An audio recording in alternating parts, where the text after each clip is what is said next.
Baa Baa Black Sheep, have you any wool? Yes, sir, yes, sir, 3 bags full. 1 for the master, 1 for the dame, and 1 for the little boy who lives down the lane.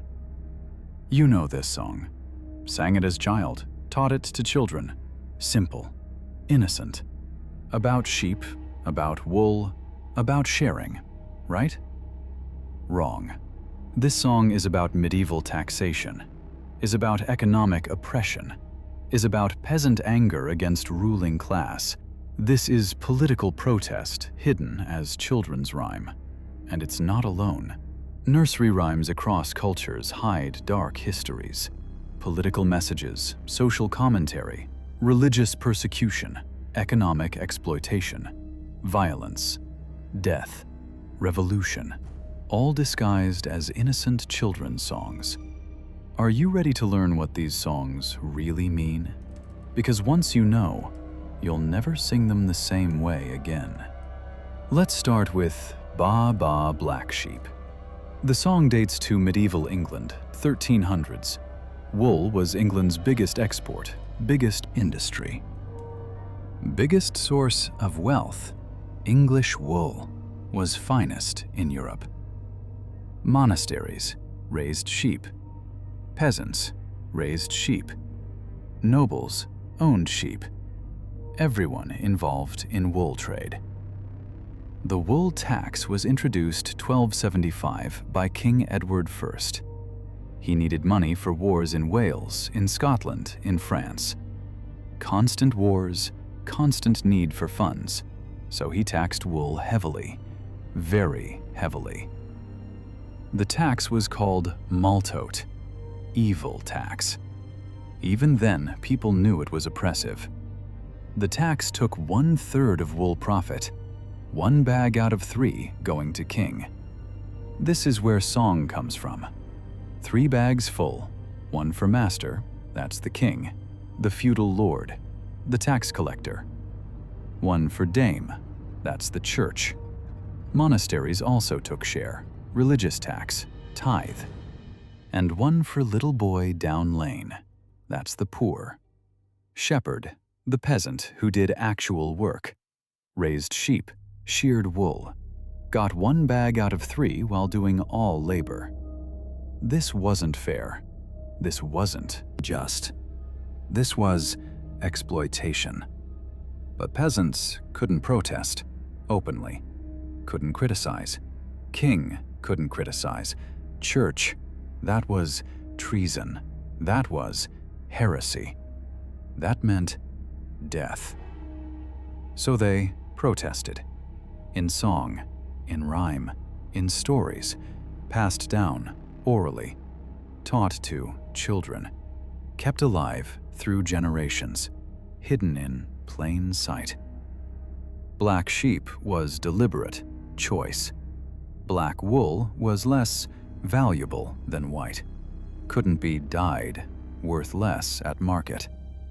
Black sheep represented common people, the exploited, the ones getting less while working more. The song is coded message about unfair taxation, about economic oppression, about class inequality, sung by children for centuries, keeping protest alive. Now, London Bridge is falling down, falling down, falling down. London Bridge is falling down, my fair lady. This song has even darker origins, multiple theories, multiple meanings, all disturbing. First theory, Viking attacks in 1011. Viking King Olaf Haraldsson sailed up Thames River, attacked London. Bridge. The bridge was fortified, defended by Danes, who controlled London. Olaf's men tied ropes to bridge, supports, rowed downstream, pulled supports, out. Bridge collapsed, into river. Soldiers drowned. Defenders fell into Thames. This military victory became song, became children's game, became celebration of destruction. Second theory, child sacrifice. This one's more disturbing. Some historians believe song references ancient practice of foundation sacrifice. When building important structures like bridges, ancient cultures sometimes sacrificed humans, buried in foundations, to ensure stability, to please gods, to protect structure. The phrase, "my fair lady," may reference young women sacrificed when bridge was built. Romans did this. Saxons did this. Medieval people might have too. Archaeological evidence is debated, but stories persist in folklore across Europe. Third theory, simply about bridge maintenance. London Bridge kept falling down throughout history. Built in Roman times, destroyed by Vikings, rebuilt, burned down 1212, rebuilt again, fell into disrepair multiple times, required constant maintenance, constant rebuilding, constant expense. The song might just be about this reality, about bridges needing care, about structures falling down. But even this interpretation has darkness. Who paid for maintenance? Who did labor? Poor people, taxed again, working again, while wealthy profited from bridge tolls. Either way, song has dark meaning: war, sacrifice, or exploitation. Nothing innocent about it. Now, Mary, Mary, quite contrary, how does your garden grow? With silver bells and cockle shells, and pretty maids all in a row. This song is about Bloody Mary. Mary Tudor, Queen of England 1553 to 1558. She was Catholic. England was becoming Protestant under her father, Henry VIII, under her brother, Edward VI. Mary wanted to restore Catholicism by force, by persecution, by execution. She earned name Bloody Mary by burning Protestants. At stake, over 300 executed in 5 years. The song is coded criticism. Mary, Mary is queen. Mary, quite contrary, means stubborn, opposite, going against religious change. How does garden grow? Garden is graveyard, growing with dead bodies of executed Protestants.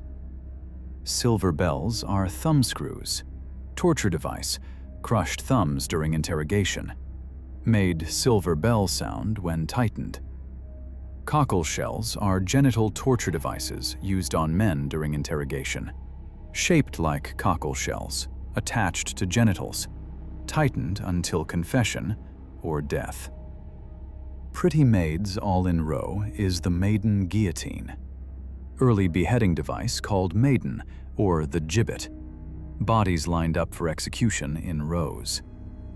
The entire song describes torture, describes execution, describes religious persecution, but hidden as garden, rhyme as innocent, question about flowers. This let people criticize Queen without being arrested, without being tortured, without being executed themselves. Now, Humpty Dumpty sat on wall. Humpty Dumpty had great fall. All the king's horses and all king's men couldn't put Humpty together again. Everyone thinks Humpty is egg. The illustrations show egg. The story tells egg. But original rhyme never says egg. never describes what Humpty is, because Humpty was cannon, giant cannon, used during English Civil War, 1642 to 1651, the war between King Charles I and Parliament, between royalists, called Cavaliers, and parliamentarians, called Roundheads. In 1648, city of Colchester was under siege by parliamentary forces. Royalists defending had massive cannon named Humpty Dumpty, positioned on Church Tower, St. Mary's, at the walls. The wall, in song, the cannon, was huge, was powerful, defended city for months. But parliamentary forces targeted Tower with their own cannons, eventually hit Tower. Tower collapsed, cannon fell, down, crashed to ground, was destroyed completely.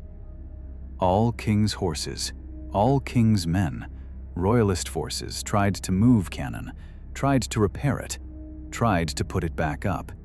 Couldn't. Too heavy, too damaged, too broken. Couldn't put Humpty together again without cannon. Colchester fell. Royalists lost. City leaders executed. The song commemorates this event. Military defeat, royalist loss, but disguised as nonsense, rhyme as silly story, so it could be sung without political consequences. Jack and Jill went up the hill to fetch pail of water. Jack fell down and broke his crown, and Jill came tumbling after.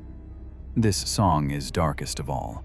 It's about French Revolution, about King Louis XVI and Queen Marie Antoinette, about guillotine, about beheading. Jack is king, Louis. Jill is queen, Marie.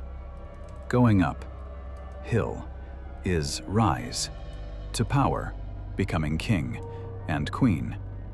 Pail of water is attempt, to hold, power, to maintain. Monarchy. Jack fell, down, is king. Louis, being beheaded, 1793. Broke his crown, is losing. Head, crown and head, both severed, by guillotine. Jill came, tumbling. After, is Marie. Antoinette, being beheaded, 9 months later, October 1793. Tumbling after her husband into death. The song appeared shortly after executions, was way to discuss revolutionary events without saying it directly, without political risk. Children sang about beheading without knowing it now. Important note about Ring Around Rosie. We discussed this earlier. It's not about plague. That's modern myth, debunked by historians. But song still has dark interpretation by some, just not plague-related. Some say it's about Protestant persecution under Bloody Mary. Ring Around Rosie is rosary, Catholic prayer, beads, pocketful of posies, is flowers, for funerals, for executions. Ashes, ashes, is bodies, being burned, at stake. We all fall down, is Protestants, dying, being executed. This interpretation is also debated, maybe retrofitted, like plague theory. Point is, people want nursery rhymes to have dark meanings, even when they don't, even when evidence is weak, even when historians disagree. Why? Why do we do this? Why find darkness in children's songs? Several reasons. First, some nursery rhymes really do have dark origins, like Baa Baa, like Mary Mary, like Humpty, like Jack and Jill. This makes us think all of them do. Second, dark meanings are interesting, are compelling, are shareable, make good stories, Make good content. Make people pay attention. Third, nursery rhymes were oral tradition, passed down through generations, before widespread literacy. Before printing, oral tradition was how common people preserved history, shared news, criticized power, without writing, without evidence, without risk. Fourth, political criticism was dangerous. In medieval times, in Tudor England, in any monarchy. Speaking against king, against church, against nobles, meant death, meant torture, meant execution. So people used code, used metaphor, used songs. Children's songs were perfect. Cover. Seemed innocent, seemed harmless, seemed apolitical, but carried messages, hidden meanings, political commentary.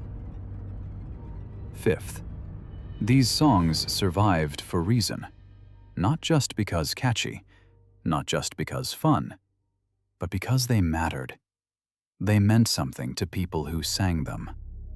They preserved memory of events, of injustice, of resistance. This is important. This is why we should know these origins, should teach them, should remember them. Not to ruin childhood, not to make everything dark, but to honor the people who used these songs to resist, to remember, to preserve their truth. Baa Baa Black Sheep reminds us of economic exploitation, of unfair taxation, of peasant resistance. Mary Mary Quite Contrary reminds us of religious persecution, of torture, of resistance to tyranny.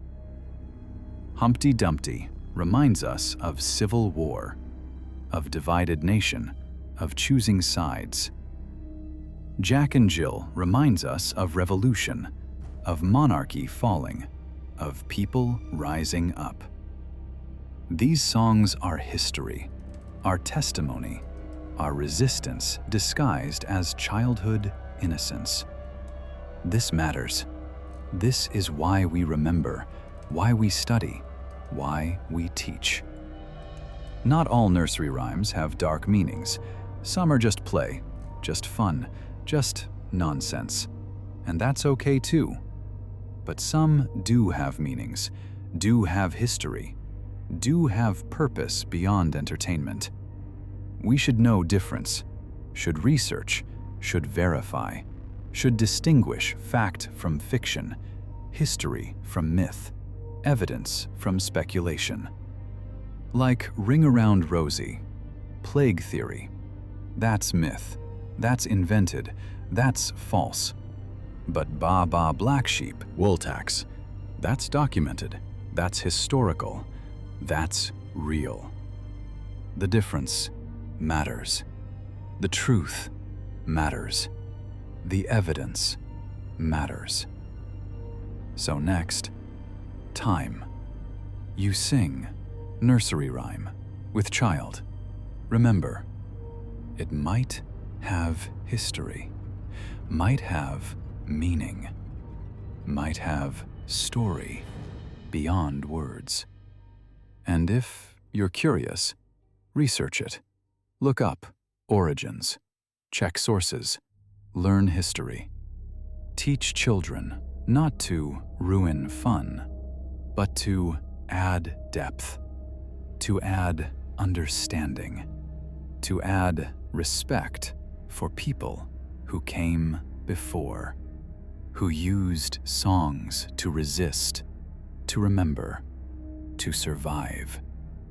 This is their legacy. This is our inheritance. This is why nursery rhymes matter. Beyond childhood, beyond play, beyond innocence. They are history. They are resistance. They are memory, preserved in rhyme, in rhythm, in song, passed down through generations. still singing, still remembering, still resisting in their own way. This is the sinister meaning behind nursery rhymes. Not evil, not wicked, but serious, but political, but real. Hidden in plain sight for centuries, waiting for us to discover, to understand, to honor the people who sang them first.